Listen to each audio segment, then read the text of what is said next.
I am Gordon, 71 years old, and my life changed on a quiet Tuesday afternoon. My wife Valerie, who is 48, told me her parents were completely bedridden with a severe respiratory infection. She packed a large suitcase and rushed out with our 14-year-old daughter Mia to take care of them for the week. I decided to surprise them the next afternoon with organic groceries and medicine. I drove across town without calling ahead. I let myself in through the side garage door, using my old spare key. I walked quietly toward the living room to announce my arrival. I stopped dead in the hallway. I did not drop the groceries. I simply froze, staring at a reality that instantly erased the last 15 years of my life. Before I continue this story, let me know where you are watching from in the comments below. Hit like and subscribe if you have ever discovered a brutal betrayal from the person you trusted most in the world. The silence of my own home had felt comforting that morning. I stood in my upscale suburban kitchen, sipping black coffee and looking out over the manicured lawn. I believed my life was entirely secure. 5 years ago, I sold my commercial logistics company. I had spent 4 decades building a massive enterprise from a single delivery truck, sacrificing my youth and my energy to the grind of corporate expansion. When I finally sold the company, I liquidated the assets into substantial, secure trusts. I did this specifically to focus entirely on my family. I wanted to be a present father to Mia and a devoted husband to Valerie. I spent my days driving Mia to tennis practice, managing my investment portfolios from a home office, and ensuring Valerie had every luxury she desired. I thought the age gap between us was bridged by genuine affection and the comfortable life I provided. I gathered a basket filled with expensive vitamins, fresh fruit, and a bouquet of lilies. I loaded everything into the trunk of my car. I wanted to alleviate Valerie's stress. I wanted to show up as the supportive husband, ready to help her nurse her aging parents back to health. I drove toward the neighboring town with a heart full of simple domestic purpose. I arrived at my in-laws' house an hour later. I parked my car half a block down the street to avoid blocking their narrow driveway. I walked up to the property holding the heavy basket of groceries.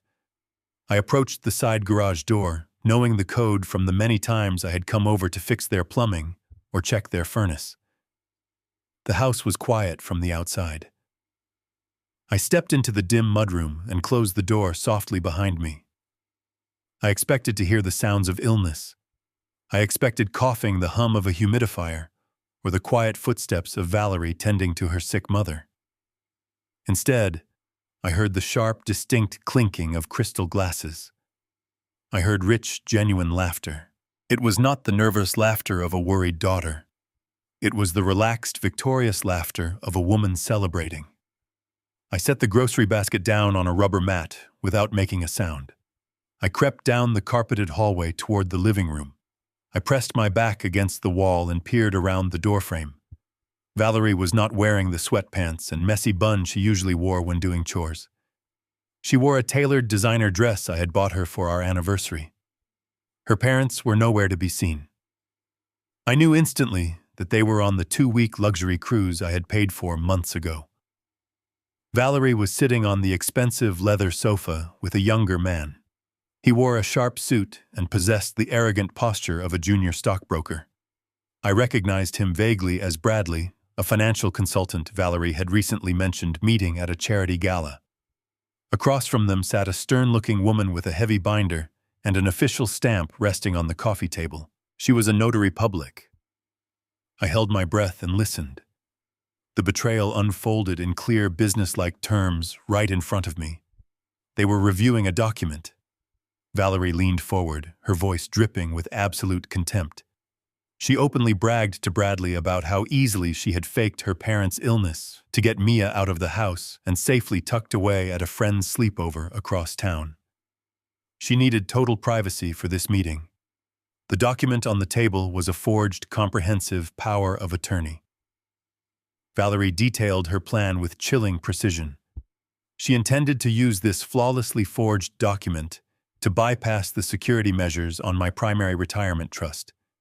She explained to Bradley that once the document was stamped, they would liquidate my entire portfolio and wire the massive funds into an offshore holding account Bradley had already established. Once the money was safely out of United States jurisdiction, she would serve me with divorce papers. She laughed as she told Bradley that I would be left completely bankrupt, too old to rebuild, and too broke to fight for custody of Mia. A cold, heavy knot formed in my stomach. The instinct to step into the room and scream at her surged through my veins. I wanted to smash the crystal glasses. I wanted to drag the younger man out of the house by his collar. But the mind of a man who spent 40 years navigating cutthroat corporate logistics took over. A screaming match would give away my only remaining advantage. Rage is loud, but strategy is silent. If I confronted them now, they would simply deny the plot, destroy the fake document, and find another way to steal my life. I needed to let them believe their plan was working. I backed away from the doorframe. I placed each foot carefully on the edges of the floorboards to avoid any creaking. I retreated through the mudroom, leaving the basket of groceries sitting in the shadows. I slipped out the side door and walked briskly back to my car. My hands were shaking not from fear, but from the massive adrenaline dump of pure, unadulterated betrayal. I got into the driver's seat and started the engine. I put the car in drive and pulled away from the curb. As I accelerated down the street, my phone screen suddenly lit up. A loud, distinct chime echoed through the quiet cabin of my car. I looked down at the dashboard. My phone had automatically connected to the house's Wi-Fi network as I drove past the front window. In that split second of connection, a delayed delivery notification from a package I ordered earlier that week pushed through the network. It sent an automatic mirror notification directly to Valerie's shared family tablet, which I knew she kept in the living room. I cursed under my breath. The element of a completely clean escape was ruined. If she checked that tablet, she would see the notification was triggered by the local network. She would know I had been close to the house. I merged onto the highway, gripping the steering wheel until my knuckles turned white. My mind raced through a dozen different contingency plans. I needed to get to my office. I needed to secure the physical tokens for my banking accounts. 10 minutes into the drive, my phone vibrated intensely. It was an automated fraud alert from my primary wealth management bank. I pulled the car onto the shoulder of the highway and opened the message. A withdrawal attempt of $50,000 had just been flagged on my secondary checking account. Valerie was not waiting. She was at the bank branch right now with the freshly stamped forged power of attorney. She was running a test transaction to ensure the document cleared the bank's legal department before she attempted to drain the massive primary trust. I dialed the direct line to my private wealth banker, a man named Thomas, who had managed my accounts for 15 years. I ordered him to block the transaction immediately and freeze all assets connected to my name. Thomas sounded deeply apologetic, but incredibly tense. He informed me that Valerie was currently sitting in his office. He explained that she had presented a legally flawless, fully notarized document claiming I was experiencing severe cognitive decline and had granted her full financial control. Thomas told me his hands were tied by the legal department. Because the document appeared legitimate and bore an official state seal, the bank was legally obligated to honor the terms of the power of attorney. He had managed to delay the $50,000 test transfer by claiming a minor server error, but he could only stall for 48 hours. If I did not produce an emergency injunction from a superior court judge within 2 days, the bank would be forced to process the transfer and grant her total access to my entire life savings. The timer had officially started. I had exactly 48 hours to dismantle my wife's entire scheme before I lost everything I had ever built. I did not call my regular family attorney. A family attorney is trained to mediate domestic disputes and gently divide antique furniture. I did not need peaceful mediation. I needed a war room. I bypassed the quiet suburban law offices and drove directly into the heart of the city financial district. I parked my car in the underground garage of a sleek glass skyscraper. I took the express elevator to the 42nd floor. The heavy brass letters on the double mahogany doors read, "Mitchell and Associates." Mitchell was not a family lawyer. He was a ruthless corporate litigator. He made his millions tearing apart hostile takeovers and crushing white-collar criminals. 25 years ago, Mitchell was a desperate junior partner facing disbarment because his senior mentor had embezzled a massive amount of client funds. I was his largest corporate client at the time. Instead of fleeing to another firm, I quietly covered the financial deficit from my own business accounts. I gave Mitchell the time and the leverage he needed to expose his mentor and save his legal license. He built his entire empire on that single act of trust. I never asked for a favor in return. Until today. The receptionist tried to tell me Mitchell was locked in a closed-door deposition. I did not sit in the waiting room. I walked past her heavy oak desk and opened the doors to the main conference room. Mitchell was surrounded by 5 junior lawyers and a mountain of legal boxes. He looked up, his face tight with annoyance, but his expression completely changed the moment he saw me. He dismissed the room immediately. The junior lawyers scrambled out quickly, pulling the heavy soundproof doors shut behind them. Mitchell poured 2 glasses of scotch and pushed one across the polished black granite table. I did not touch the drink. I sat down and laid the reality of my life on the table. I explained the fake respiratory infection. I described the scene I witnessed in my in-laws' living room. I detailed the forged power of attorney, the offshore account managed by the arrogant young broker named Bradley, and the 48-hour ticking clock my private bank had placed on my neck. I spoke for 20 minutes without stopping. I did not let my voice break. I delivered the horrific facts like a man presenting a damaged corporate balance sheet. Mitchell listened in absolute silence. He did not offer empty sympathy or useless apologies. He reached for his yellow legal pad and began writing rapidly. When I finished speaking, he put his pen down and stared out the floor-to-ceiling window overlooking the city skyline. He confirmed my worst fear immediately. He told me that a well-executed forgery complete with a registered state notary stamp would absolutely pass the standard legal checks at any major financial institution. The bank was operating strictly by the book. They were protecting themselves from liability by demanding a court order to stop a seemingly legal and authorized transaction. Mitchell leaned forward and presented the standard legal solution. He said we could draft an emergency petition for divorce right now. We could march into a judge's chambers tomorrow morning, present my testimony, and secure a temporary restraining order freezing every single marital asset. Valerie would be completely locked out of the accounts before noon. I shook my head. I told him that was exactly what Valerie expected me to do if I somehow discovered her plan. I explained that a standard divorce would freeze the money, but it would also instantly tip her off. She would know I was onto her. She would immediately destroy any physical evidence of the forgery. She would instruct Bradley to scrub the offshore holding accounts and erase the paper trail. Most importantly, I explained that a standard divorce would trap my 14-year-old daughter in a lengthy and toxic legal war. If I sued for divorce based on fraud, Valerie would retaliate with the very same lie she used at the bank. She would publicly claim I was suffering from severe cognitive decline. She would paint me as a confused, paranoid old man making wild accusations to control his young wife. The court would appoint psychologists to evaluate my sanity. They would appoint a guardian ad litem to interview Mia.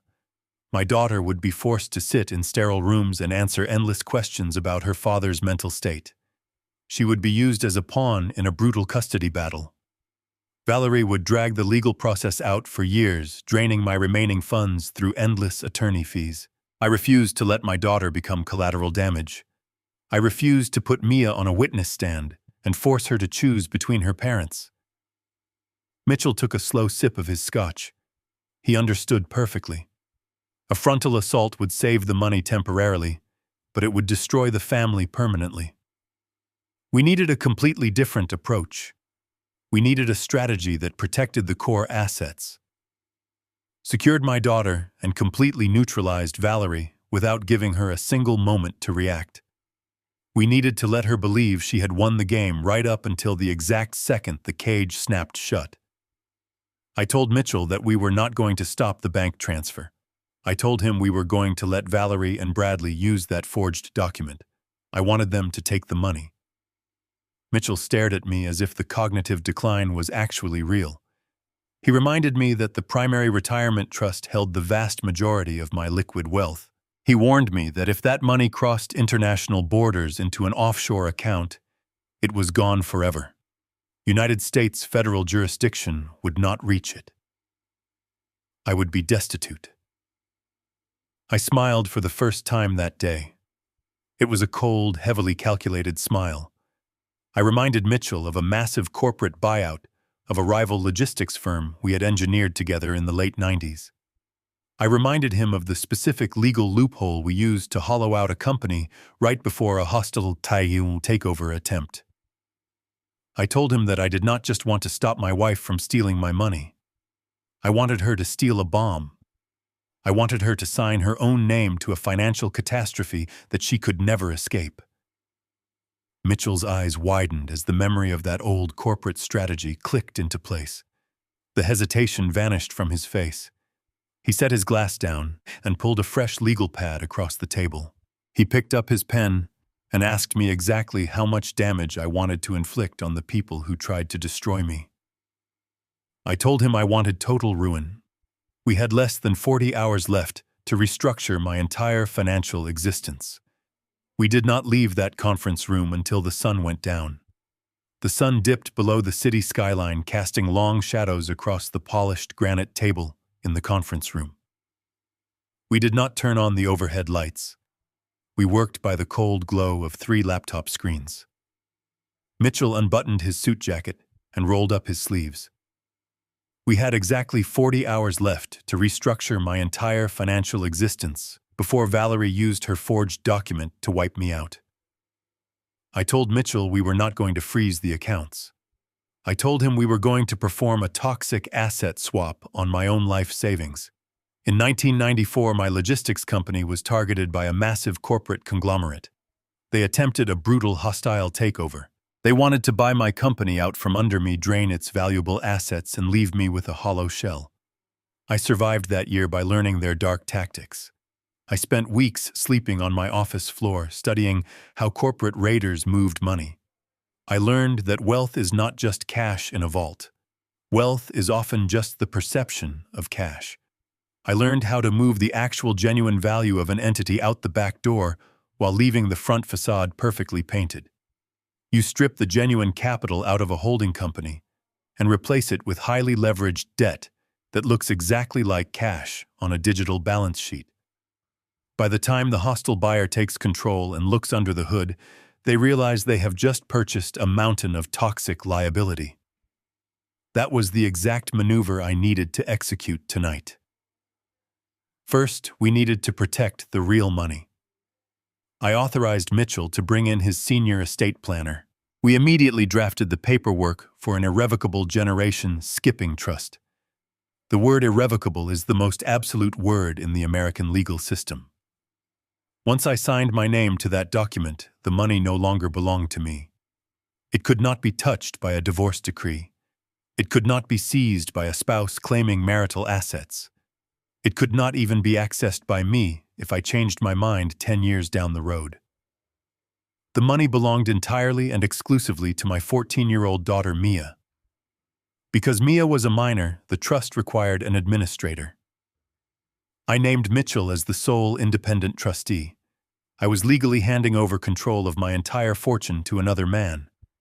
It was a massive leap of faith, but I knew Mitchell's loyalty was forged in fire 20 years ago when I saved his career. We initiated the wire transfers immediately. We bypassed the standard banking delays by using Mitchell's high-level corporate clearing accounts.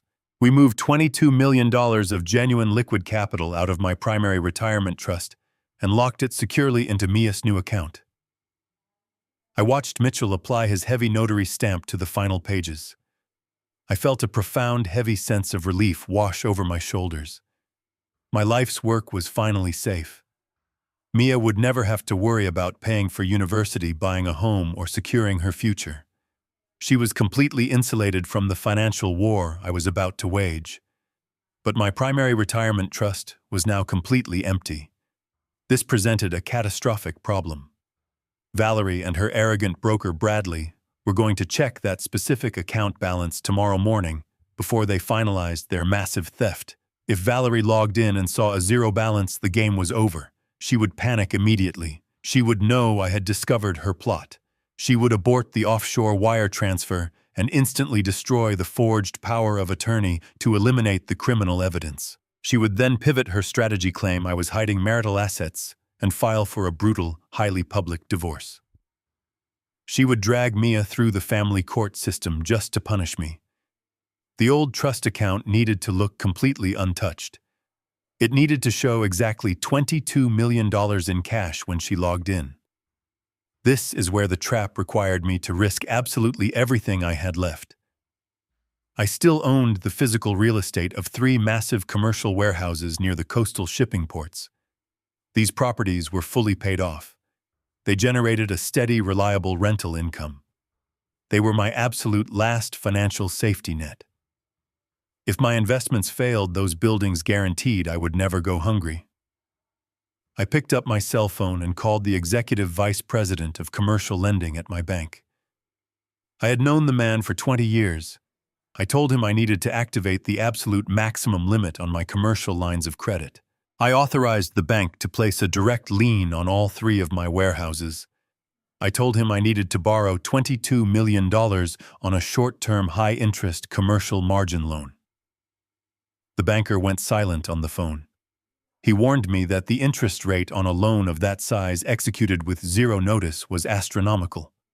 He told me very clearly that if I did not clear the loan principal within 30 days, the bank would legally seize all 3 warehouses and liquidate them to cover the debt. I would lose my real estate empire forever. I did not hesitate. I told him to authorize the loan and transfer the funds immediately. Mitchell watched me hang up the phone. He understood the sheer magnitude of the risk I was taking. I was funding my own robbery. I instructed the commercial lending department to deposit that newly borrowed $22 million directly into the primary retirement trust we had just emptied. To a standard bank teller, and to my wife looking at a computer screen, the account looked incredibly rich and perfectly healthy. But that money was not cash. It was a toxic, heavily leveraged corporate liability. The architecture of the trap was now flawless. When Valerie and Bradley walked into the bank tomorrow, they would confidently present the forged power of attorney. They would use that fraudulent document to legally authorize a wire transfer of the entire account balance into their offshore holding company. By signing that specific authorization, using a document they forged, they would legally assume the full liability of the transferred funds. They believed they were stealing a wealthy old man's retirement savings. In reality, they were legally signing their own names to a $22 million commercial loan that was set to default. They were stealing a financial bomb, and they were going to happily detonate it in their own laps. The digital clocks in the law firm struck midnight. My laptop screen automatically refreshed. The massive transfer from the commercial lender finally cleared the internal security checks. The primary trust account dashboard turned green. It showed an available balance of exactly $22 million. The illusion was absolutely perfect. Mitchell printed the final confirmation ledgers. He slid the warm papers across the dark granite table. He looked me directly in the eye and offered one final warning. He told me that if Valerie somehow realized what the money really was before she signed the final transfer authorization, I would be stuck holding a massive corporate debt I could never realistically repay. The compounding interest alone would bankrupt me in a matter of months. I would lose the warehouses. I would lose my home. I would lose everything outside of Mia's trust. I folded the confirmation receipts and placed them securely inside my tailored jacket pocket. I told Mitchell that a hunter cannot catch a desperate predator without offering a genuine bleeding piece of bait. I shook his hand, thanked him for his brilliant execution, and walked out of the heavy mahogany doors. I rode the elevator down to the empty underground parking garage. The cold city air hit my face as I drove out into the dark streets. I navigated the empty highways back toward my quiet suburban neighborhood. I parked my car in the driveway and looked at the dark windows of my beautiful house. I had successfully built an inescapable multi-million-dollar steel cage. Now I had to walk inside, play the role of the tired, ignorant husband, and wait for my wife to come home and spring the trap. The sound of the garage door opening broke the silence of the house the next afternoon. I was standing in the kitchen, chopping vegetables for a pot roast. I placed the heavy knife down on the wooden cutting board and wiped my hands on a dish towel. The heavy wooden door connecting the garage to the mudroom swung open. My 14-year-old daughter Mia walked in first. She dropped her heavy school backpack on the floor and complained about her math homework. Valerie followed close behind her. She was dragging the large leather suitcase she had packed just 2 days ago. She looked physically exhausted, but it was not the exhaustion of a worried daughter sitting by a hospital bed. It was the absolute physical drain of a woman who had spent the last 48 hours orchestrating a massive financial crime. I walked across the kitchen floor and wrapped my arms around my wife. I kissed her cheek. Her skin felt cold. I asked her how her parents were doing and if the hospital staff was treating them well. Valerie sighed heavily and leaned into my chest. She played the role of the relieved caregiver flawlessly. She told me it was a total miracle. She said the doctors had aggressively treated the severe respiratory infection, and her parents had bounced back faster than anyone expected. She claimed they were already sitting up in bed and complaining about the terrible hospital food. She told me she felt completely comfortable leaving them in the strict care of the nurses so she could come back home to us. I looked directly into her eyes while she lied to my face. Her pupils were slightly dilated. Her breathing was shallow. She was running on pure adrenaline. I smiled warmly and told her how incredibly thankful I was for the good news. I told her she was a wonderful and devoted daughter for rushing to their side in a moment of panic. Every single word out of my mouth was a highly calculated performance. I had to make her feel entirely safe. I had to make her believe I suspected absolutely nothing.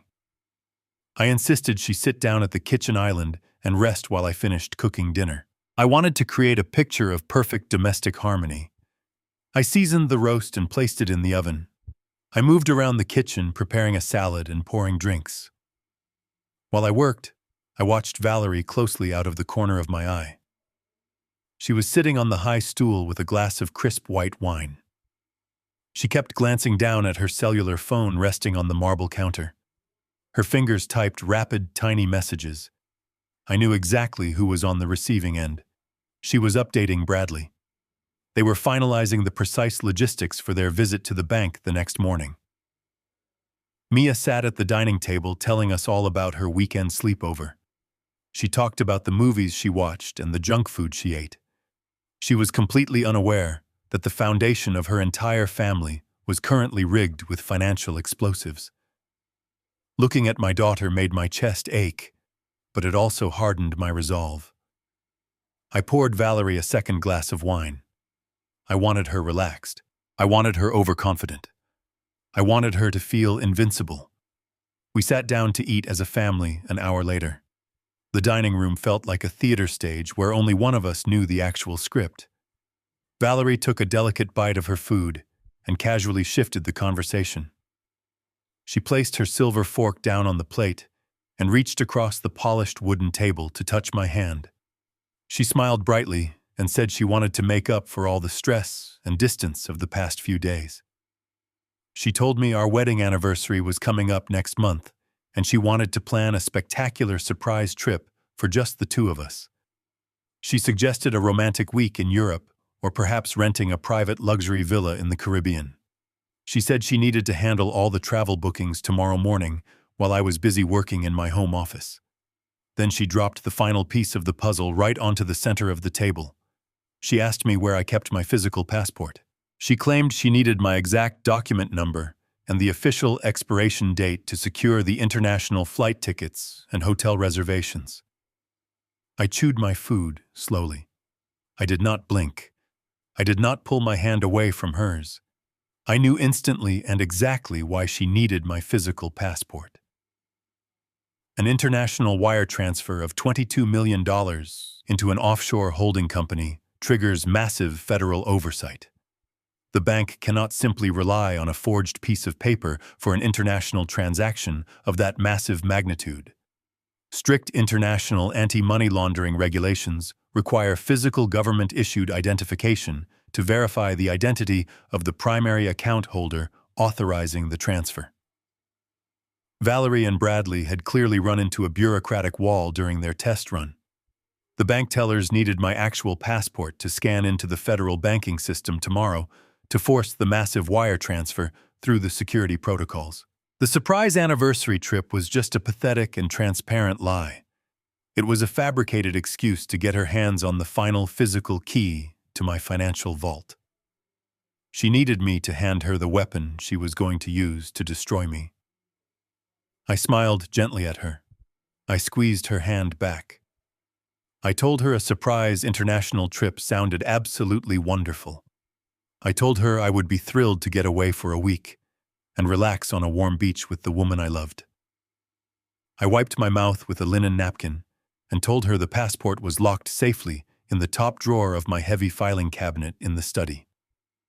I told her I would gladly go get it for her right after dinner so she could make all the arrangements first thing in the morning. Valerie's shoulders visibly dropped in massive relief. She let out a breath she had been holding for the last 10 minutes. She picked up her glass and took a large celebratory sip of her wine. She thought she had won. She thought she had successfully manipulated the foolish old husband one last time. She had absolutely no idea that the money she was trying to steal was actually a toxic corporate debt. She had no idea that by taking my passport and scanning it at the bank tomorrow, she would be providing the federal government with the final piece of evidence needed to lock her in a prison cell for the next decade. I finished my meal in perfect silence, ready to hand my wife the rope she so desperately wanted. I pushed my chair back from the dining table and walked down the short hallway to my study. The floorboards creaked slightly beneath my feet. I unlocked the heavy oak filing cabinet in the corner of the room. I pulled open the top drawer and reached into the back. My fingers brushed against the familiar textured cover of my official United States passport. It was just a small booklet of stamped pages, but tonight it was the trigger mechanism for a financial bomb. I held it in my hand for a long moment, in the quiet of my office. I felt a brief hollow ache in my chest. Handing this physical document over meant the absolute end of my marriage. It was the point of no return. Once I walked back into that dining room and placed this book in her hands, the trap would be completely armed, and there would be no way to stop the destruction. I closed the drawer firmly. I walked back down the hallway and stepped into the warm light of the dining room. I handed the passport directly to Valerie. She reached out and took it with practiced grace. Her fingers trembled just a fraction of an inch as she grasped the dark blue cover. She tried to hide her nervous energy by smiling broadly and thanking me for trusting her with the anniversary surprise. I looked directly into her eyes and told her I could not wait to see what she had planned for our future. She slipped the passport into her designer handbag and zipped it shut with a sharp metallic sound. The weapon was officially loaded and resting in enemy hands. We spent the rest of the evening watching television on the living room sofa. It was a deeply surreal experience. Valerie leaned her head on my shoulder and laughed at the comedy playing on the screen. She appeared completely at ease. I sat there with my arm around her, feeling the steady rhythm of her breathing against my side. I marveled at her terrifying ability to detach from the reality of her own actions. She was sitting next to a man she planned to completely bankrupt and discard by tomorrow afternoon. Yet she watched television with the peaceful demeanor of an innocent child. She was a master of compartmentalization. Later that night, I lay awake in the dark master bedroom. The digital clock on the nightstand cast a faint red glow across the ceiling. Valerie was fast asleep beside me. Her breathing was deep and even. She was dreaming of sandy beaches and millions of stolen dollars safely tucked away in a foreign bank. I did not sleep a single minute. I stared at the ceiling and ran through Mitchell's legal checklist one last time in my head. Every piece on the board was in the correct position. The new trust account for Mia was completely locked and legally impenetrable. The massive commercial margin loan was fully funded and resting quietly in the targeted retirement account. The federal bait was perfectly set. The only thing left to do was wait for the sun to rise and watch her take the bait. Morning arrived with a cold and gray sky. I got out of bed and went to the kitchen to brew coffee. I wanted the morning routine to feel entirely normal and exceptionally boring. I packed Mia's lunchbox and made sure she had her science project ready by the front door. Valerie came downstairs 30 minutes later. I noticed her outfit immediately. She was not dressed for a casual morning of booking travel reservations on a laptop at a local coffee shop. She was wearing a sharp, tailored business suit. She wore expensive heels and carried a sophisticated leather briefcase along with her handbag. It was the armor of a woman stepping into a high-stakes corporate environment. She poured a cup of coffee and leaned against the marble counter. She told me she was going to run to a specialized travel agency downtown to finalize the resort details in person. She claimed they offered exclusive luxury packages that could not be booked over the telephone or the internet. It was another transparent and insulting lie, but I simply nodded and smiled. I told her to take her time and make sure she got the absolute best suite available on the island. I kissed Mia on the forehead as she grabbed her backpack and ran out the door to catch the yellow school bus. The house suddenly felt very quiet and empty. Valerie finished her coffee and rinsed the ceramic mug in the sink. She checked her reflection in the hallway mirror and adjusted her crisp white collar. She turned to me and gave me a long and lingering hug. She told me she loved me and promised that this anniversary would be a trip we would never forget. I hugged her back, feeling the hard edge of my passport pressing against my chest from inside her suit jacket pocket. I agreed with her completely. I told her in a soft and steady voice that it would certainly be an unforgettable experience for both of us. She grabbed her car keys from the table and walked out into the garage. I stood by the large front window in the living room and watched her luxury sedan back out of the driveway. I watched the red taillights disappear down the suburban street as she drove toward the city financial district. She was driving away, believing she held the absolute key to my ruin in her leather briefcase. She believed she was a master manipulator who had successfully outsmarted a tired and trusting old man. She had absolutely no idea she was driving straight into a federal snare that I had spent the last 2 days building just for her. The moment her car turned the corner and vanished from sight, the entire facade dropped. My posture straightened, and the tension left my shoulders. The tired and accommodating husband vanished completely. I walked directly into my home office and locked the heavy wooden door behind me. I sat down at my large mahogany desk and woke up my computer monitors. I opened the encrypted banking portals and logged into my primary financial dashboard. I pulled up the live transaction feed for the targeted retirement trust. The digital numbers glowed brightly on the screen. The balance showed exactly $22 million waiting to be moved. I poured myself a fresh cup of black coffee and settled deep into my leather chair. I did not have to leave my house. I did not have to chase her down the street. I was a patient man, and today I was simply a man watching the clock tick down to 0. The decoy was officially in play, and the enemy was in motion. All I had to do now was sit in the quiet comfort of my own home and watch my wife legally destroy her own life. The clock on my computer monitor shifted to 10 in the morning. The house was wrapped in an absolute silence that felt heavier than stone. I sat perfectly still in my leather chair, staring at the bright white screen of my private banking portal. My coffee had gone completely cold, but I did not get up to pour another cup. I kept my eyes locked on the digital balance of my primary retirement trust. $22 million sat there glowing in bold black numbers. I knew that miles away in the bustling financial district, my wife was walking into a marble lobby with a forged piece of paper and my stolen passport. She was stepping into the trap. The waiting was the most agonizing part of the entire operation. My mind played out the scene happening at the bank. I could picture Valerie sitting across from Thomas, my private wealth manager. I could imagine the arrogant posture of her partner Bradley as he presented the offshore routing numbers. They were likely smiling and speaking in hushed, urgent tones. They would hand Thomas the beautifully forged, comprehensive power of attorney. They would slide my physical passport across the polished mahogany desk. They believed they were executing the perfect crime. They believed they were outsmarting a tired old man who was happily sipping coffee in his suburban study. They were right about the coffee, but they were fatally wrong about the old man. At 10:14, the screen blinked. A small yellow icon appeared next to the account balance. It was a pending transaction alert.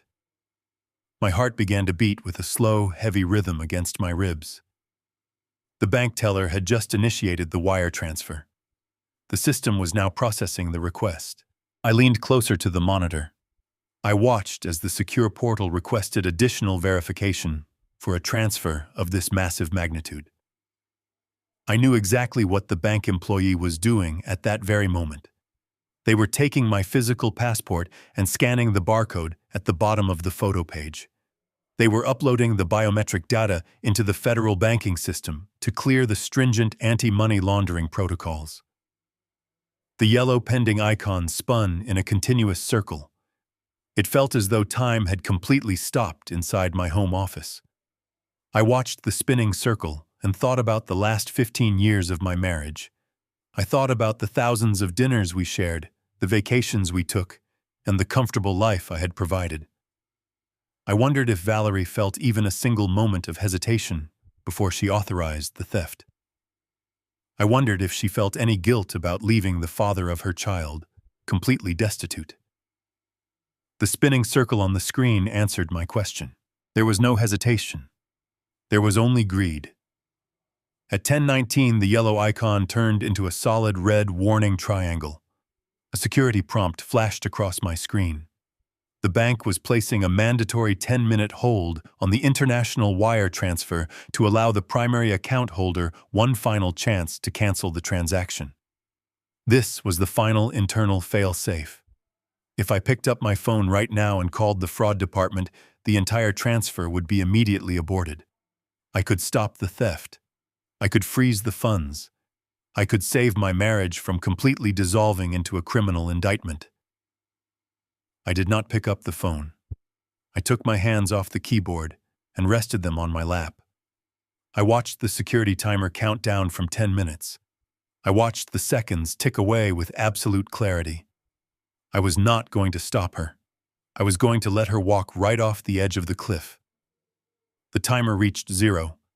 The red warning triangle vanished. The screen refreshed itself with a bright flash of white light. I blinked my eyes and focused on the center of the portal. The balance of $22 million was gone.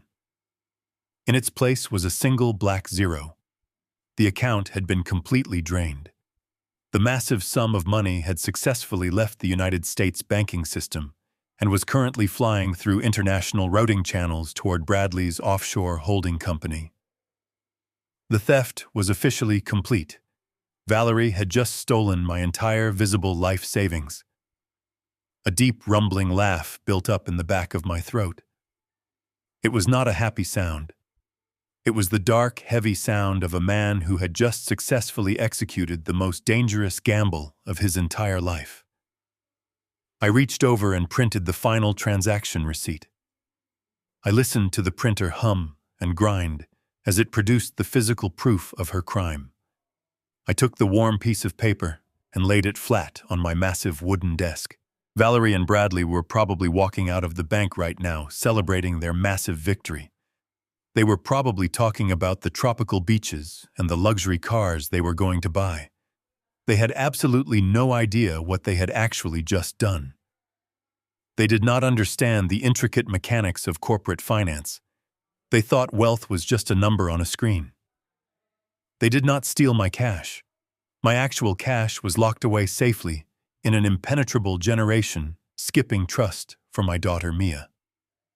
The $22 million they just wired overseas was the high-interest commercial margin loan I had secured against my real estate properties the night before.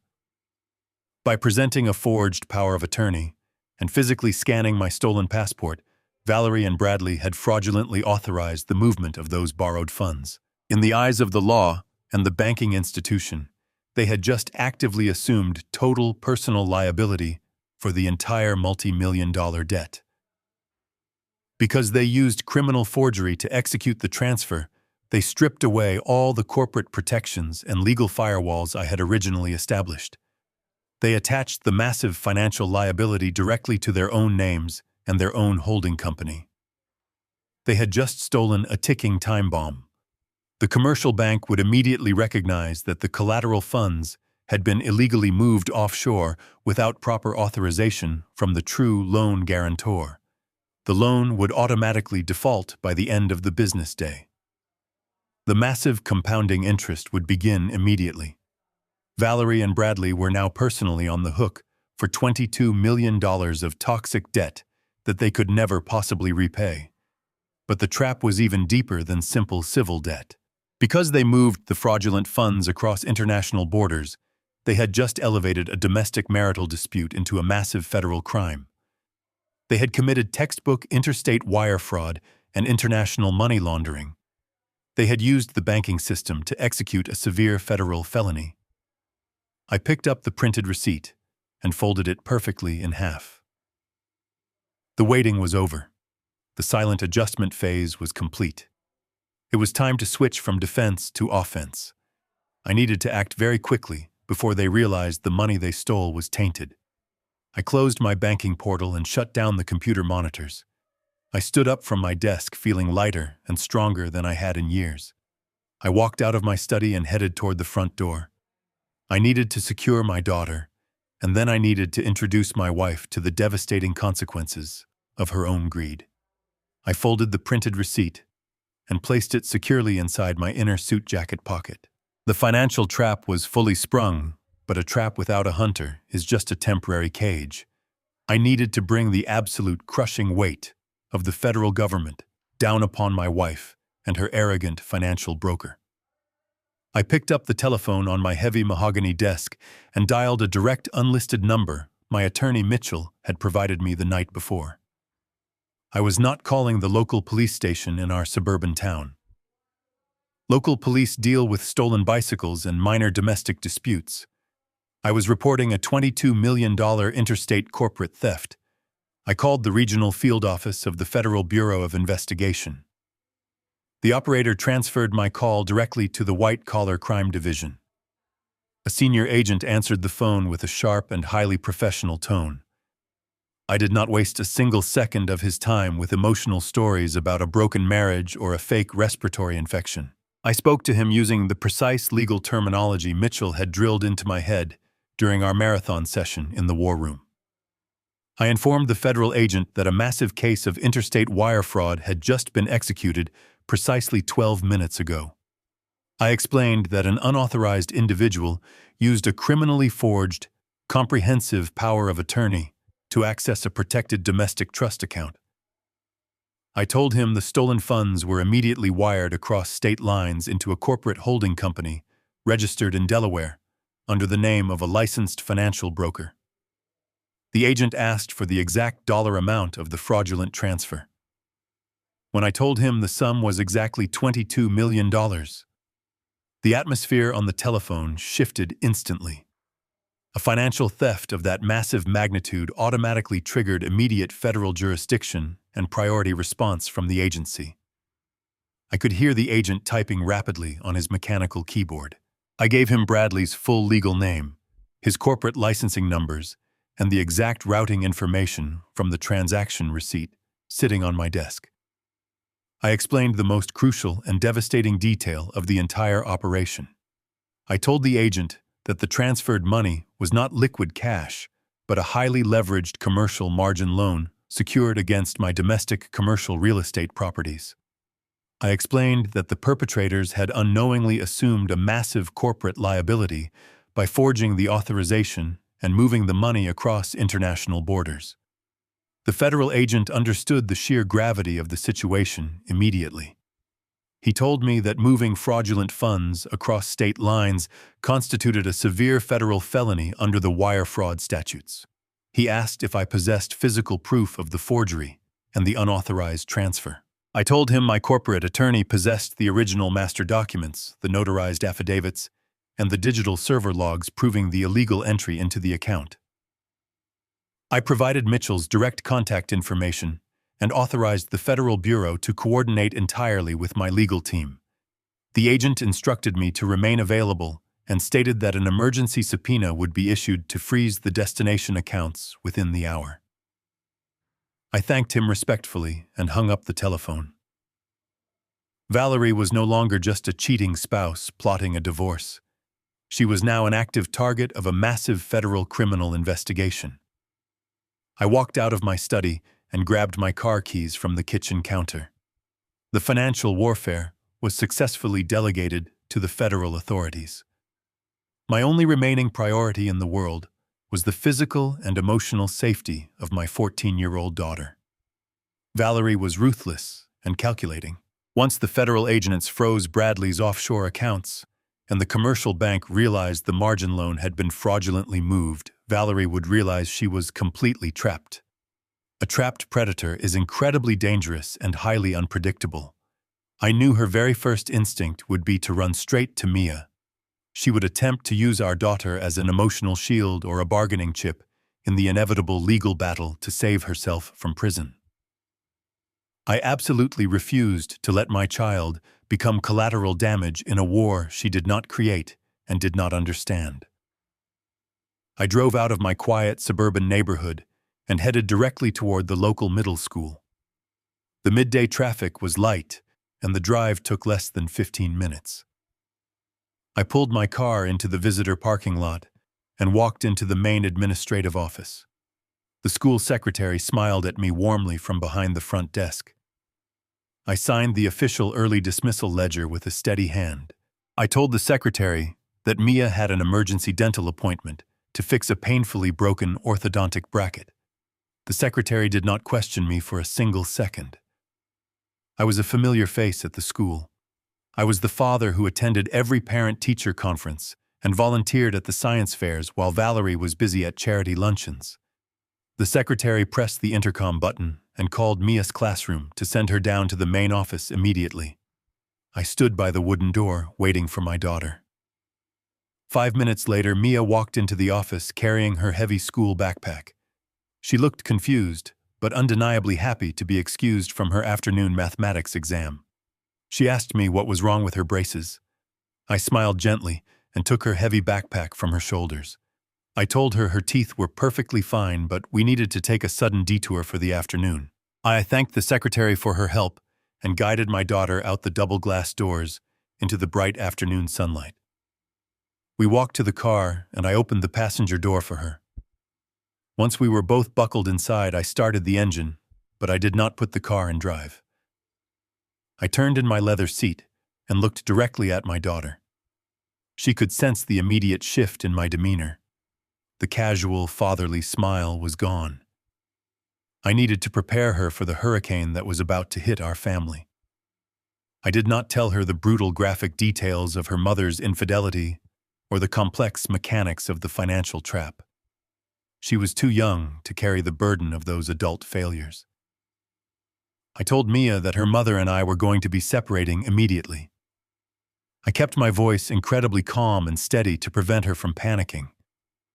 I explained that her mother had made some very serious legal and financial mistakes that required us to leave the house for a little while. I told her that some important people from the government were going to be looking for her mother today to ask her some very serious questions about money that did not belong to her. Mia's eyes widened and her breathing hitched slightly. She asked me if her mother was going to go to jail. I did not lie to my daughter. I never lied to her.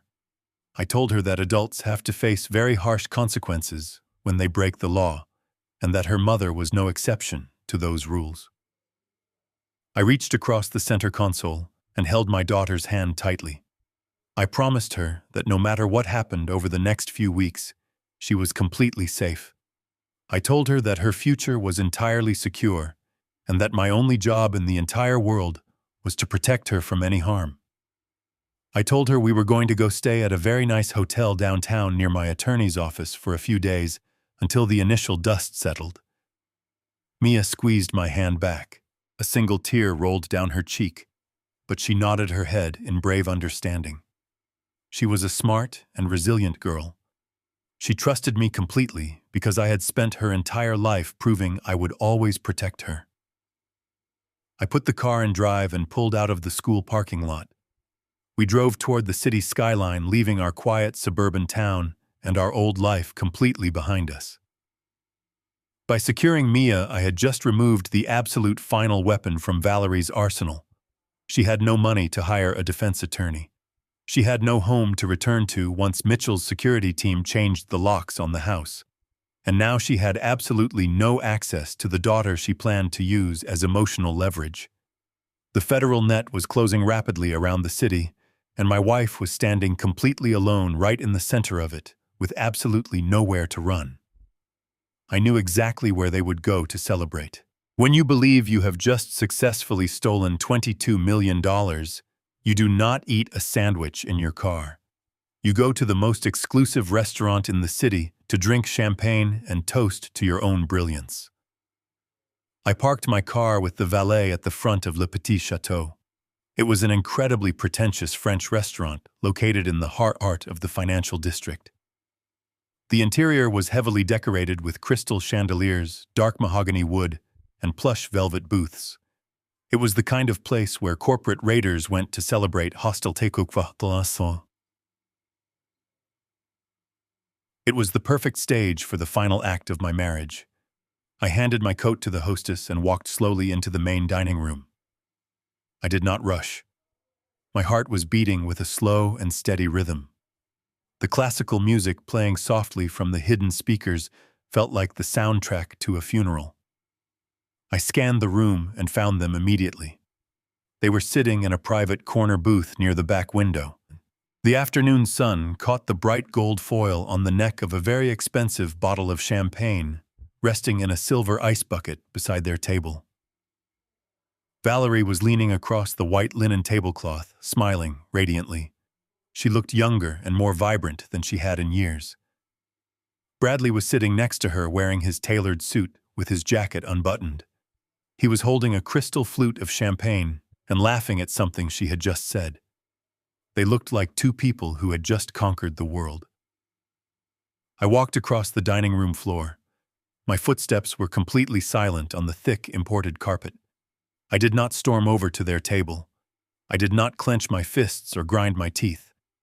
I approached them with the calm and relaxed posture of a man joining old friends for a casual lunch. I reached their table just as Valerie was taking a delicate sip of her champagne. She lowered her glass, and her eyes met mine. The radiant smile vanished from her face instantly. Her jaw locked. Her hand began to tremble so violently that the champagne splashed over the rim of the crystal flute and stained the pristine white tablecloth. Bradley stopped laughing. He sat up perfectly straight and aggressively buttoned his suit jacket. He looked at me with a mixture of profound confusion and sudden defensive anger. He did not expect the tired old husband to track them down so quickly. I did not wait for an invitation. I pulled out a heavy wooden chair from the opposite side of the table and sat down across from them. I rested my hands flat on the white linen. I looked at Valerie. She was staring at me with wide, terrified eyes. She was waiting for me to start screaming. She was waiting for the public scene she could use to paint me as an unhinged abuser. I gave her absolutely nothing. I simply smiled a very cold and empty smile. Bradley cleared his throat and attempted to take control of the situation. He leaned forward and told me in a low, threatening voice that I needed to leave immediately. He told me I was making a fool of myself and that my marriage was over. He said if I did not walk away, he would call the restaurant security and have me physically removed. I ignored him completely. I reached inside my tailored suit jacket and pulled out a thick manila envelope. I placed it gently on the center of the table right next to their silver champagne bucket. I pushed the envelope a few inches across the table until it rested directly in front of Valerie. I told her she forgot to pack something for her romantic anniversary trip. I kept my voice incredibly soft. I spoke barely above a whisper, forcing them to lean in close to hear me. I told her that when you steal a man's entire life, you should really make sure you understand exactly what you are stealing. Valerie stared at the thick manila envelope as if it were a venomous snake. She refused to touch it. She looked at Bradley for support, but Bradley was staring at me. He was a financial broker, and he suddenly realized that a man who had just lost $22 million should not be sitting in a restaurant, speaking with such terrifying, absolute calm. I reached over and opened the metal clasp of the envelope myself. I pulled out the crisp white documents Mitchell had prepared for me the night before. I laid the first document face up on the table. It was the final confirmation receipt from the international wire transfer they had executed just a few hours ago. I pointed to the bold black numbers confirming that $22 million had successfully landed in Bradley's offshore holding company. I congratulated them on a flawless technical execution. I told them the forged power of attorney was a masterful piece of fake legal work. I admitted that stealing my physical passport to bypass the federal anti-money laundering protocols was a genuinely clever tactical move. I watched Valerie's face carefully. The terror was slowly being replaced by a sickening, arrogant pride. She thought I was surrendering. She thought I had come to the restaurant to beg her for a small allowance or to plead for mercy. Then I placed the second document directly on top of the wire transfer receipt. This document was not a bank statement. It was a massive commercial lending contract. It bore the official seal of the primary commercial lending division. I watched Bradley's eyes dart down to the paper. He was a professional in the financial sector. He knew exactly what a commercial margin loan contract looked like. His arrogant posture collapsed the second he read the bold heading at the top of the page. I leaned forward and began to explain the reality of their situation. I told them they did not steal my retirement savings. I told them my actual wealth had been safely locked away in an impenetrable generation, skipping trust for my daughter long before they even woke up this morning. I explained that the account they drained was completely empty yesterday afternoon. I told them that the $22 million they stole was actually a high-interest commercial margin loan. I explained that I had borrowed that massive sum of money late last night and secured the debt against my entire portfolio of commercial real estate warehouses. I told them I placed that toxic borrowed money directly into the trap account, specifically for them to find. Valerie's breathing became rapid and shallow. She looked at the documents and then looked at me, shaking her head in frantic denial. She told me I was lying. She said money was just money, and now it was sitting safely in an offshore account where I could never touch it. She fundamentally misunderstood the mechanics of corporate liability. I turned my attention entirely to Bradley. I knew he understood the math. I knew he understood the law. I explained that by presenting a fraudulently forged document to authorize the transfer of those specific funds, they had completely stripped away my personal liability. By signing his name as the receiving broker and moving the money across international borders without the consent of the true loan guarantor, Bradley had legally assumed the massive corporate debt. I told them the bank had already been notified of the unauthorized transfer. Because the collateral funds were moved offshore illegally, the commercial lending division had immediately triggered the default clause. The $22 million loan was called due in full exactly 20 minutes ago. I watched the color completely drain from Valerie's face. Her skin turned a sickly, translucent shade of gray.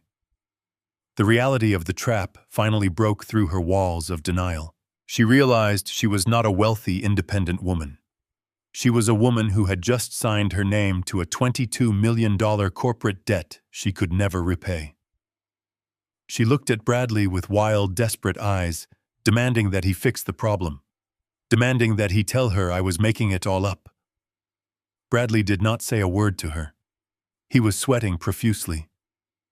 A single drop of perspiration rolled down the side of his face and dropped onto his expensive silk tie. His hands were shaking so badly he had to place them flat on his lap beneath the table. He understood that his entire career, his financial licenses, and his personal freedom had just been completely obliterated in a matter of seconds. Bradley abruptly pushed his chair back from the table. The heavy wooden legs scraped loudly against the floor, drawing the attention of the surrounding diners. He stood up and refused to look at Valerie. He told me he was just a hired consultant. He stammered frantically, claiming he had absolutely no idea the power of attorney was forged. He claimed Valerie had lied to him and assured him she had full legal authorization to move the funds. He was ready to throw the woman he was sleeping with under a moving train to save his own skin. He took a step away from the table and declared he was leaving to call his corporate lawyer. He said he was going to wire the money straight back to my account and wipe his hands of the entire mess. I did not stand up to stop him. I took a sip of water from the glass resting on the table. I looked up at Bradley and delivered the final crushing blow. I told him he could not wire the money back, even if he wanted to. I told him he could not access his offshore holding company. I explained that an hour ago I had filed a comprehensive report with the White-Collar Crime Division of the Federal Bureau of Investigation. I told him that moving fraudulently obtained funds across state lines and international borders was a severe federal felony. I looked at my wristwatch. I told Bradley that at this exact moment, federal agents were executing an emergency subpoena. They were freezing every single domestic and international account connected to his name. His corporate licenses were suspended. His personal assets were locked. He was entirely paralyzed. Bradley froze mid-step. His mouth opened, but absolutely no sound came out. His legs seemed to lose all structural integrity. He collapsed back into his chair like a marionette with its strings cut. He buried his face in his hands and let out a pathetic whimpering sound that was entirely devoid of human dignity. He knew he was going to federal prison. I turned my attention back to my wife. Valerie was completely silent. The radiant, triumphant woman who had been sipping champagne 10 minutes ago was gone. She looked small, broken, and incredibly old. The tailored designer suit she wore suddenly looked like a prison uniform. She stared blindly at the spilled champagne soaking into the white linen tablecloth. She had traded her family, her security, and her freedom for a massive pile of toxic debt and a guaranteed federal indictment. I gathered the documents from the table and slipped them back into the manila envelope. I stood up and buttoned my suit jacket. I looked down at the two shattered people sitting in the booth. I felt no joy. I felt no triumph. I only felt the cold satisfaction of a surgeon who had successfully removed a cancerous tumor from his life. I told Valerie not to bother going back to the house. I informed her that my private security team had already changed all the locks and disabled her access codes. I told her my attorney Mitchell would be serving her with divorce papers the moment the federal authorities allowed her to receive mail in her holding cell. I turned around and walked out of the elegant dining room. I stepped out into the bright afternoon sun, leaving them sitting in the dark shadow of their own greed. I drove away from the French restaurant, leaving my wife and her broker sitting in the ashes of their ruined scheme. I did not drive back to the downtown hotel right away. Mia was resting safely in a luxury suite, reading a book and waiting for my return. I needed to witness the physical execution of my final boundary. I drove back to my suburban neighborhood and parked my car quietly down the street from my own house. I sat in the driver's seat with the engine turned off and watched the front driveway through my windshield. I knew exactly what Valerie was going to do. When a predator is cornered and stripped of its primary weapon, it will immediately attempt to scavenge for scraps. She knew the $22 million was a toxic trap. She knew the federal authorities were freezing the bank accounts. She knew she had absolutely no liquid cash to hire a criminal defense attorney to keep her out of federal prison. Her only remaining option was to run back to our house and strip it of every valuable physical item she could carry. She was coming for the jewelry. She was coming for the diamond tennis bracelets, the imported watches, and the expensive designer handbags sitting in her massive custom closet. She needed items she could quickly pawn for untraceable cash. 20 minutes later, her luxury sedan came speeding around the corner. She did not park the car carefully in the garage. She swerved aggressively into the driveway and slammed on the brakes. The tires squealed loudly against the concrete. She threw the car into park and jumped out, leaving the driver's side door wide open. She was sprinting across the manicured lawn. The elegant posture she displayed at the restaurant was completely gone. She was running like a desperate fugitive. She stumbled slightly in her expensive high heels, but caught her balance and lunged up the brick steps of the front porch. She reached into her purse and pulled out her heavy ring of keys. She jammed her brass house key into the front door lock and tried to turn it. The cylinder did not move. She pulled the key out and rammed it back in, violently shaking the door handle with her other hand. The heavy wooden door remained completely solid. I had instructed my private security team to drill out every single lock on the property the moment she left for the city that morning. The old keys were completely useless. I watched from down the street as panic truly began to set in. Valerie dropped her keys on the welcome mat and ran to the side of the house toward the garage keypad. She punched her 4-digit entry code into the electronic panel. She hit the numbers so hard I could almost hear the plastic buttons clicking from a block away. The small screen above the keypad flashed a bright red error message. She punched the numbers in again and again, crying out in frustration. The digital security system had been entirely wiped and reprogrammed. She was completely locked out of the fortress she had planned to steal. She ran back to the front porch and began pounding her fists against the heavy wood of the front door. She screamed my name, demanding that I open the door. She thought I was inside, hiding from her. She thought she could scream loud enough to break my resolve and force her way back into my life. The front door suddenly unlatched and swung open. Valerie stopped pounding and took a step forward, expecting to see my face. Instead, she found herself staring directly at the chest of a massive man wearing a black tactical uniform. He was a highly trained private security contractor. A second guard stepped into the doorframe right beside him, completely blocking the entrance to the house. They stood there like stone statues, crossing their arms over their chests. Mitchell stepped out from the shadows of the foyer and walked onto the front porch. He was wearing his impeccable dark suit. He held a thick folder of legal documents in his right hand. He looked down at my wife with the cold, calculating expression of a corporate litigator who was about to deliver a fatal blow. I rolled my car window down just an inch. The quiet suburban street allowed Mitchell's sharp voice to carry clearly through the crisp afternoon air. He addressed her by her full legal name. He did not call her by her married title. He stripped her of her marital status immediately. He informed her that she was currently trespassing on private property. Valerie screamed at him. She demanded to know what he was doing in her house. She demanded to be let inside to gather her personal belongings. She claimed she had a legal right to enter her own marital residence. Mitchell did not raise his voice. He did not engage in a screaming match.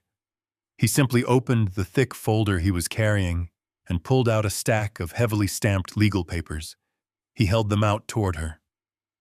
Valerie refused to take them, so Mitchell simply dropped the papers at her feet. They landed on the welcome mat right next to her useless house keys. Mitchell informed her that those papers were the official filings for an absolute divorce. He explained that due to her active commission of federal wire fraud and her documented attempt to steal the primary marital assets, a superior court judge had already signed an emergency protective order. He told her she was legally barred from entering the premises or approaching me or my daughter under the threat of immediate arrest. Valerie stared at the papers on the ground. She looked back up at Mitchell, and her voice cracked. She begged him to let her inside for just 5 minutes. She told him she had no money. She told him her credit cards were in the house, and she needed her clothes. She needed her jewelry. She was crying now, real tears of absolute desperation. Mitchell looked at her with zero sympathy. He explained the harsh reality of her situation with brutal legal precision. He told her that every single joint credit card had been permanently canceled. He told her that the joint checking accounts had been legally frozen by the federal authorities the moment I filed the wire fraud report. He informed her that she had absolutely zero access to any marital funds. She could not buy a hotel room. She could not rent a car. She could not even buy a cup of coffee using my money ever again. He pointed a firm finger at the expensive luxury sedan idling in the driveway. He reminded her that the car was leased under my former corporate logistics company.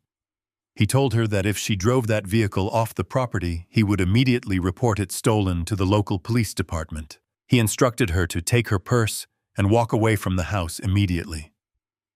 Valerie was hyperventilating. She was standing on the porch of the beautiful suburban home she had lived in for 15 years, and she was realizing that she was completely homeless. She had traded her entire existence for a forged piece of paper and a young, arrogant broker who had already abandoned her. She had absolutely nothing. She had no husband to manipulate. She had no daughter to use as leverage.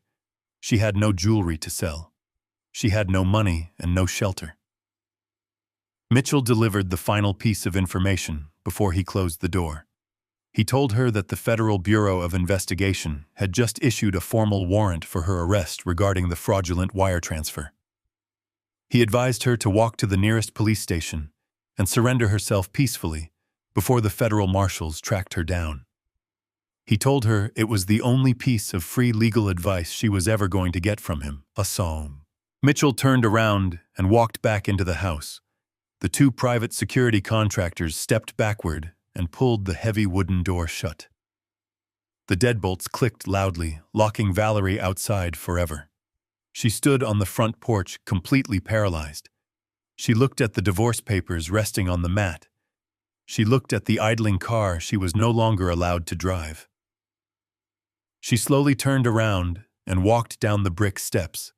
She dragged her feet across the manicured lawn, moving like a ghost. She walked past the luxury sedan and stepped onto the public sidewalk. She did not look back.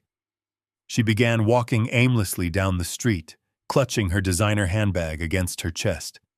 She was a woman walking straight into a federal prison sentence with absolutely no one to save her. I rolled my window up and started my car engine. The trap had successfully closed. The surgical removal of the poison from my family was complete. I put the car in drive and pulled away from the curb. I did not feel the need to celebrate or gloat over her destruction. I just felt a profound sense of duty fulfilled. I drove back toward the city to reunite with my daughter, ready to close this dark chapter and begin the hard work of rebuilding a new and honest life. I sat in the quiet luxury of the downtown hotel suite watching my daughter sleep. Mia was exhausted from the sudden upheaval of her life. She was curled under the heavy white blankets, breathing softly in the dim light of the room. I sat in an armchair near the window, looking out over the city skyline. It was late in the evening, and the streets below were glowing with streetlights and passing cars. My phone vibrated silently on the glass coffee table. The caller identification displayed Mitchell's private number. I stood up carefully to avoid waking my daughter and walked into the adjoining bathroom, closing the heavy wooden door behind me. I answered the phone and Mitchell delivered the news with the clinical precision of a surgeon reading a post-operative report. The federal trap had closed completely, and the rats were already beginning to eat each other to survive. Mitchell had spent the last 4 hours sitting in an observation room at the Federal Bureau of Investigation field office. He was watching the absolute collapse of the man who tried to steal my fortune. Bradley did not possess the silent, stoic loyalty of a hardened criminal. He was a soft financial broker who wore expensive suits and drank vintage wine. When the federal agents placed him in a sterile interrogation room and explained that he was facing 20 years in a federal penitentiary for interstate wire fraud. His arrogant facade dissolved in a matter of minutes. He did not ask for his corporate attorney. He did not attempt to negotiate a complex plea deal. He simply panicked and tried to throw all the blame onto the woman he had been sleeping with. Mitchell told me that Bradley had surrendered his personal cellular phone to the federal agents before they even asked for a search warrant. He voluntarily unlocked the device and handed over a digital goldmine of absolutely damning evidence against my wife. Bradley claimed he was just an innocent financial consultant who had been aggressively manipulated by a greedy and deceitful woman. He insisted that he believed the power of attorney was a legitimate legal document. He claimed he had no idea Valerie was orchestrating a massive theft against her own husband. But the federal agents did not just take his word for it. They downloaded the entire history of text messages exchanged between Valerie and Bradley over the past 6 months. Mitchell had secured a preliminary copy of those digital transcripts, and he read portions of them to me over the phone. Hearing my wife's written words spoken aloud in the cold echo of the hotel bathroom was a deeply surreal experience. The text messages detailed the entire architecture of her betrayal. She had planned the fake respiratory illness weeks in advance. I listened as Mitchell read a message where Valerie complained about how tedious it was to pretend to care about my health. I heard the text where she explicitly told Bradley she needed to get our daughter out of the house so she could bring the fake notary inside without any witnesses. She had even sent Bradley a photograph of my physical passport the night before the theft, bragging about how easily I had handed it over to her. Every single message was a precise and calculated strike against her own family. She did not express a single moment of doubt or remorse in any of her communications. She only expressed a cold, burning desire to secure the money and escape the marriage. Bradley thought handing over these messages would save him from prosecution. He thought he could paint himself as a victim of her manipulation. But federal agents are not fools. The messages clearly showed Bradley advising Valerie on which specific offshore holding accounts to use and instructing her on how to bypass the internal bank security questions. He was not a victim. He was a fully complicit architect of the crime. By handing over his phone, he had certainly destroyed Valerie's entire defense, but he had also cemented his own guilt in the massive conspiracy. I sat in the dark for a long time after Mitchell hung up. I thought about the sheer volume of lies required to maintain that level of deception. Valerie had to wake up every morning, look me in the eye, and pretend to be a loving partner while actively plotting my complete financial destruction. She had to sit at the dinner table with our daughter and pretend we were a normal, happy family while secretly negotiating with a corrupt notary and a greedy broker. The psychological toll of that double life must have been exhausting. I realized then that the woman I married had died a long time ago. The person who had been living in my house was just a stranger wearing a very convincing mask. The federal agents had not destroyed my marriage today. They had simply provided the official autopsy report for a relationship that had been dead for years. Mitchell called me back early the next morning while I was ordering room service for Mia. The federal machine was moving with terrifying speed. With Bradley's comprehensive digital confession in their possession, the agents had immediately shifted their focus to the final loose end of the criminal conspiracy. They needed to secure the individual who had provided the false legal authority for the massive bank transfer. They needed the notary public.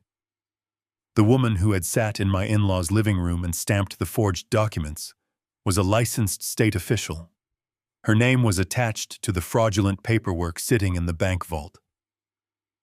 Federal agents arrived at her small suburban office just after sunrise. They did not knock politely. They walked in and presented her with the forged power of attorney, the wire transfer receipts, and the digital transcripts of Valerie's text messages detailing the entire illegal arrangement. The notary public folded even faster than Bradley. She was not a criminal mastermind. She was an ordinary woman with a state-issued stamp who had made an incredibly stupid decision for a quick payout. When she realized the Federal Bureau of Investigation was investigating a $22 million interstate wire fraud, she completely broke down. She confessed everything right there in the bright lobby of her own office. She admitted that Valerie had paid her $5,000 in untraceable cash to backdate and stamp the fraudulent legal documents without my presence or my signature. She confessed that she knew the documents were going to be used to access a restricted financial account, but she claimed she had no idea the sum of money was so massive. She immediately agreed to testify as a primary witness for the federal prosecution in exchange for a lighter sentence. She signed a sworn affidavit detailing Valerie's exact instructions and confirming that I was completely absent during the notarization process. Mitchell explained the legal gravity of this development as I poured myself a cup of hotel coffee. The trap I had built was now a completely sealed tomb. Valerie had absolutely no defense left. She could not claim she had my verbal permission to move the money because the text messages proved she was actively plotting behind my back. She could not claim the power of attorney was a legitimate misunderstanding because the notary had officially confessed to the deliberate criminal forgery. She could not rely on Bradley to corroborate any of her lies because he had already turned his entire digital life over to the federal government to save himself. She was entirely alone. Every single person she had conspired with had immediately betrayed her the moment the pressure was applied. There is no honor among thieves, and there is certainly no loyalty among cowards facing federal prison time. Valerie was now standing at the very bottom of a massive legal canyon, and the walls were closing in from every possible direction. The federal prosecutor had a flawless, ironclad case built on digital evidence, sworn confessions, and a massive paper trail of toxic corporate debt. I hung up the phone and walked out into the main living area of the hotel suite. Mia was sitting at the small dining table eating a plate of fresh fruit and watching a morning cartoon program. The bright sunlight was streaming through the large glass windows. I looked at my daughter and felt a deep, overwhelming sense of peace. The financial warfare was officially over. The criminals had completely destroyed each other just as I had calculated. I sat down next to Mia and poured her a glass of orange juice. I did not mention her mother or the federal agents or the stolen money. I simply asked her what she wanted to do for the rest of the day. The storm had passed, and the long, quiet work of rebuilding our lives had finally begun. The sun had completely set over the city, leaving the hotel suite bathed in the soft, warm glow of the brass table lamps. Mia was sitting on the plush sofa in the adjoining room, wearing comfortable pajamas and watching a nature documentary on the television. I was sitting at the small dining table drinking a cup of hot chamomile tea. The room was incredibly peaceful. It was the kind of deep, heavy quiet that only comes after a massive storm has finally broken and blown away. My cellular phone vibrated on the glass tabletop. The screen illuminated the dark corner of the room. The caller identification displayed a restricted number. I knew exactly who was calling. A woman with frozen bank accounts and canceled credit cards does not have a working cellular phone for very long. She was likely calling from a public payphone or a borrowed device at a local police precinct. I picked up the phone and pressed the green button to accept the call. I did not say a single word.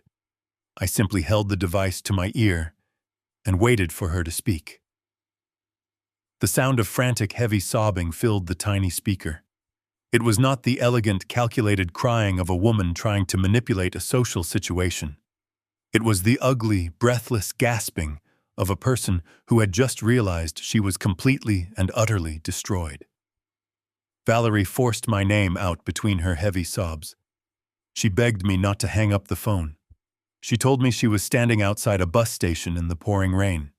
She said her feet were bleeding from walking miles in her designer high heels and that she was freezing cold. She pleaded with me to send a private car for her, or to at least wire her enough cash to rent a cheap motel room for the night. She promised she would sign whatever legal documents Mitchell wanted her to sign tomorrow morning if I would just help her right now. I took a slow sip of my hot tea. I listened to her beg.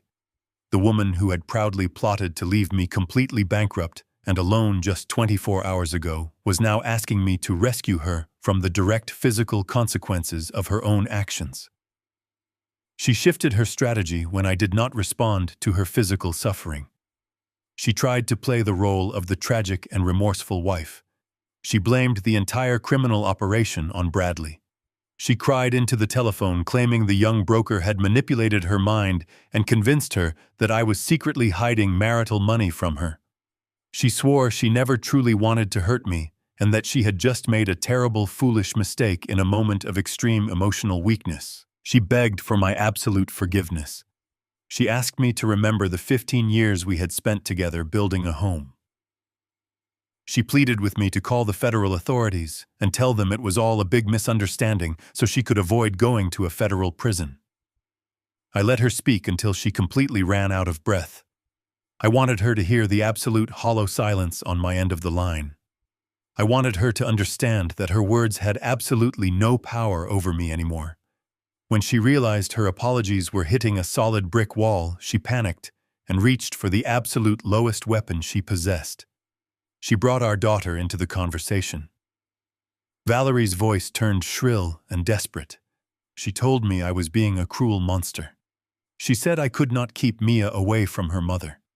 She weaponized the concept of motherhood, claiming that a 14-year-old girl desperately needed maternal guidance to navigate through life. She cried that separating a child from her mother would cause permanent psychological damage and that Mia would eventually grow up to hate me for tearing their family apart. She demanded to speak to her daughter immediately. That was the exact moment I lost the last tiny microscopic shred of pity I had left for her. I set my teacup down on the glass saucer. The porcelain clinked sharply in the quiet room. I spoke directly into the telephone, and my voice was colder than the winter rain falling outside.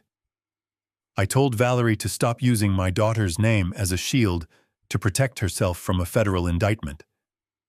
I told her that a real mother does not fake a severe family illness to clear the house so she can invite a corrupt state notary inside to forge legal documents. I reminded her that a real mother does not plot to steal her child's entire financial future just to run away to a tropical island with a young, arrogant financial broker. I informed her that Mia was perfectly safe. I told her Mia was resting comfortably in a warm bed far away from the toxic environment she had created. I made it absolutely clear that our daughter was not confused or sitting by the door waiting for her mother to come home. I told Valerie that I had already sat down and explained the harsh reality of the situation to Mia. I told her that our daughter knew exactly what her mother had tried to do to our family. Valerie let out a sharp, agonizing wail on the other end of the line. Hearing that her daughter knew the terrible truth broke her completely. The carefully crafted illusion of the perfect suburban mother was completely shattered, and she knew she could never rebuild it. I did not raise my voice, but I spoke with absolute finality. I told Valerie that she had made her choices, and now she had to live in the reality she had built with her own two hands. I told her that any future communication would go exclusively through the federal prosecutor's office or through my corporate attorney. I told her I was officially done being her safety net. She screamed my name one last time, begging me not to leave her alone in the dark. I pulled the phone away from my ear and pressed the red button to end the call. The line went completely dead. The silence returned to the hotel suite, wrapping around me like a heavy protective blanket. I opened the settings on my cellular phone. I navigated to the restricted number she had just used and tapped the button to block it permanently. I then went into my contact list and deleted her personal phone number, her email address, and every digital trace of her existence from my device. The final thread was officially cut. She was no longer my wife. She was no longer a threat. She was simply a criminal waiting to face the justice system. I put my phone down on the table and walked into the adjoining room to check on my daughter. Mia was sound asleep. I pulled the heavy white blankets up to her shoulders and turned off the television. The worst day of our lives was officially over. Tomorrow the sun would rise and we would start building a new, honest life, completely free from the poison of betrayal. 6 months passed since the night I listened to my former wife cry in the rain outside a bus station.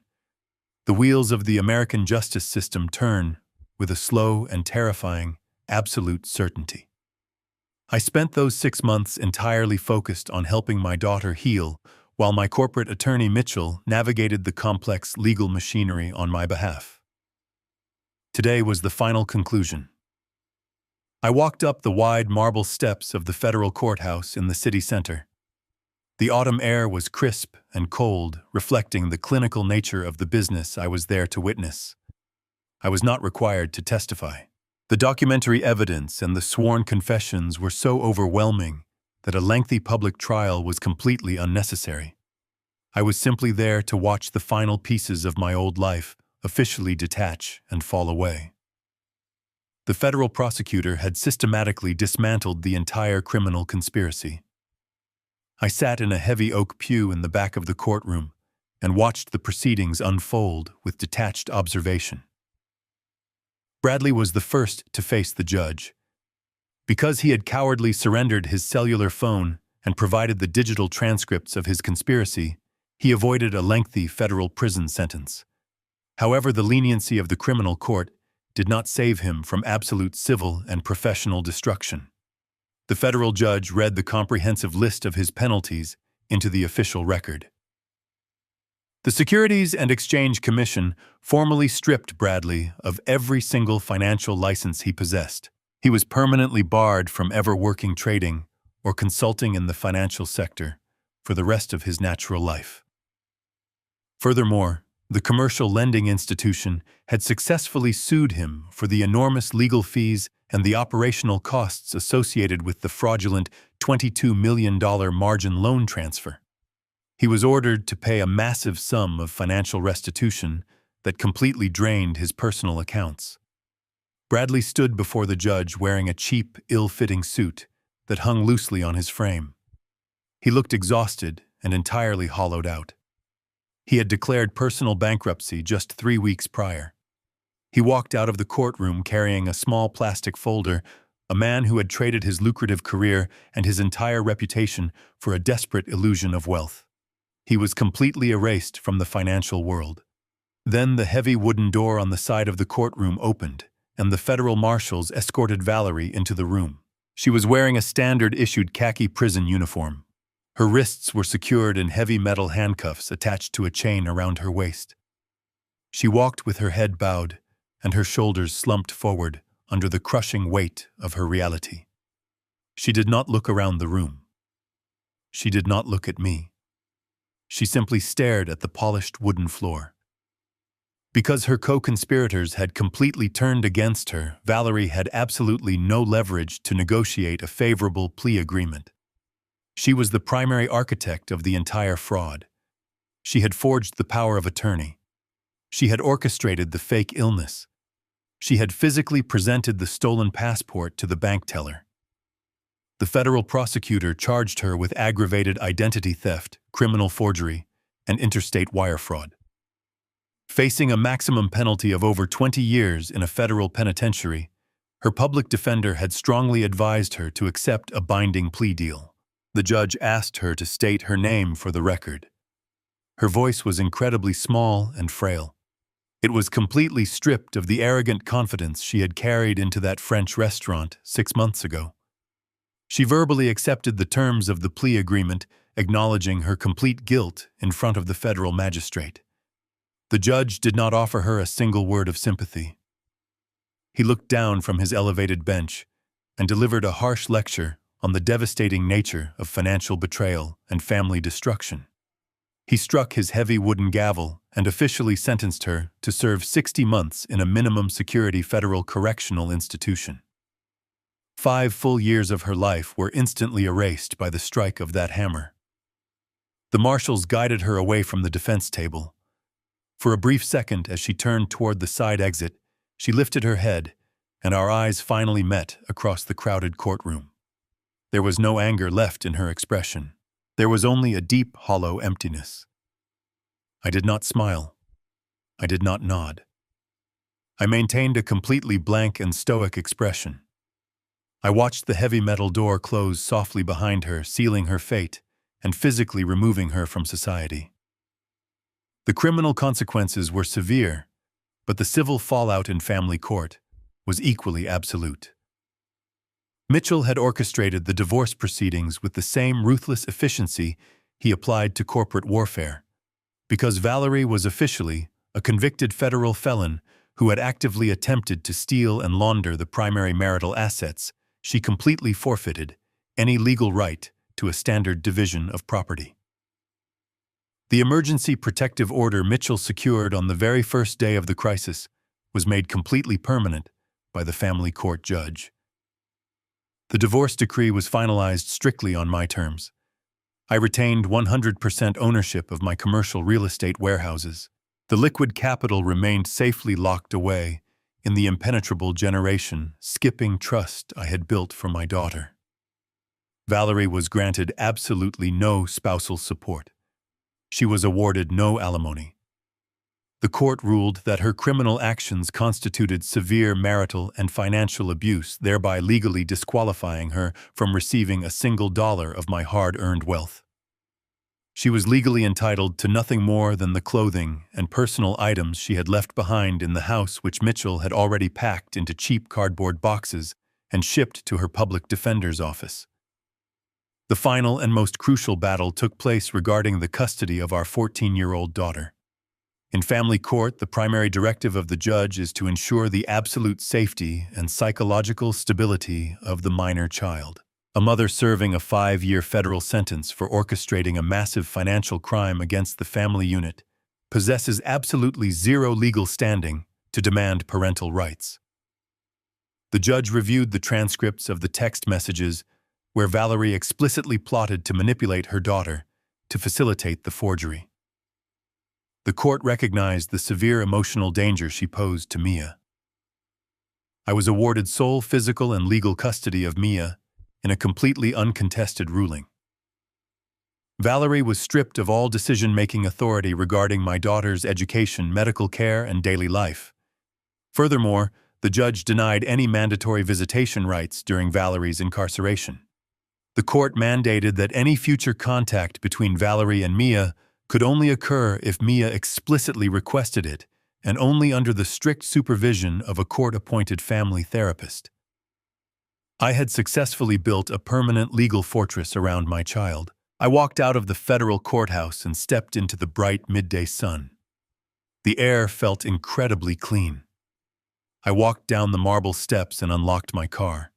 I sat in the driver's seat for a long moment, listening to the quiet hum of the city traffic. I pulled a thick stack of folded legal documents from my inner jacket pocket. They were the certified copies of the final divorce decree, the permanent protective orders, and the sole custody agreement. I placed them carefully in the passenger seat. The silent adjustment was no longer just a tactical financial maneuver. It was now a permanent binding legal reality recognized by the highest courts in the state. I had successfully navigated the most dangerous crisis of my life without raising my voice, without throwing a single punch, and without compromising my dignity. I turned the ignition key and started the engine. I merged onto the busy street, leaving the courthouse and the ghost of my failed marriage entirely in the rearview mirror. I was driving toward a future that belonged completely to me and my daughter. The morning air carried the sharp, clean scent of sea salt and crushed pine needles. I stood on the wraparound wooden porch of our new home with a steaming mug of black coffee in my hand. The ocean was only a short walk down a sandy path at the edge of our property. I listened to the steady, rhythmic crashing of the waves against the shoreline. It was a powerful and constant sound that washed away the heavy silence I used to feel in my old life. The massive brick suburban house we left behind was a museum built to display wealth. It was cold and sterile. This new house was entirely different. It was built from cedar and stone. It had creaky floorboards and large glass windows that let the sunlight pour into every single room. It was not a fortress meant to keep the world out. It was a home designed to let life actually happen. I leaned against the wooden railing and watched my 14-year-old daughter. Mia was already out in the front yard. She was wearing a faded pair of denim overalls and a wide-brimmed straw hat to protect her face from the coastal sun. She was kneeling in the rich, dark soil of a newly constructed garden box. We had spent the entire weekend building those wooden frames from scratch. I taught her how to measure the lumber, how to use a circular saw safely, and how to drive the heavy screws into the wood. She did not complain once. She embraced the hard physical labor with a quiet and determined focus. Now she was carefully transferring delicate green tomato seedlings from their plastic nursery pots into the fresh earth. I walked down the wooden steps and joined her in the warm sunlight. I set my coffee mug on the edge of the wooden planter and knelt down in the dirt beside her. I picked up a small metal trowel and began digging the next row of shallow holes for the seeds. We worked together in a comfortable and easy silence for a long time. Our hands were covered in dark soil. It felt incredibly good to have my hands in the dirt. For decades, my hands only held steering wheels, corporate reports, and legal documents. Touching the earth felt like a physical connection to something real and permanent. Mia carefully patted the soil around the base of a small green plant and looked up at me. She wiped a smudge of dirt from her forehead with the back of her wrist and smiled. It was a genuine and deeply relaxed smile. The heavy shadows of anxiety and confusion that had clouded her eyes over the last 6 months were completely gone. Children are incredibly resilient when you remove the poison from their environment and provide them with absolute honesty. I smiled back at her and handed her a small watering can. I watched her gently pour the water over the roots of the fragile plants. Watching her nurture those small seeds triggered a profound realization within me. I thought about the sheer magnitude of the wealth I had accumulated over my lifetime. For 40 years, I believed that money was the ultimate shield. I believed that if I built a large enough financial fortress, I could completely protect my family from any pain or hardship the world might offer. I worked double shifts, I skipped holidays, and I sacrificed my own youth to build that impenetrable wall of money. But sitting here in the dirt, I finally understood the brutal truth. My money did not protect me. My money made me a massive glowing target. It attracted a person who viewed me not as a husband or a partner, but as a fully funded bank account waiting to be drained. My wealth created an environment where a parasite could comfortably attach itself and slowly attempt to bleed me dry. Valerie did not fall in love with me. She fell in love with the security I provided and the luxury she felt she was entirely entitled to consume. When the ultimate betrayal arrived and the trap was finally sprung, it was not my bank account that saved my life. Cash cannot negotiate with a predator. The only thing that saved me from absolute destruction was my mind. It was the sharp, disciplined intellect I had forged during decades of cutthroat corporate survival. It was the ability to control my emotions when every instinct screamed at me to react with rage. It was the absolute patience required to sit in silence and watch my enemy load a weapon that would eventually blow up in her own hands. I survived because I refused to surrender my dignity, and I refused to act like a victim. I reached into the small canvas bag resting between us and pulled out a handful of tiny brown seeds. I poured half of them into Mia's waiting palm. I looked directly into her bright green eyes. I knew my most important job as a father was no longer about providing her with endless luxury. My absolute duty was to prepare her for the harsh realities of the world. I spoke to her in a quiet and steady voice. I told her that these small seeds required strong roots to survive the heavy coastal storms that would inevitably come.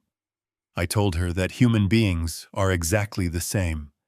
I promised her that I would spend the rest of my life teaching her how to build her own deep roots.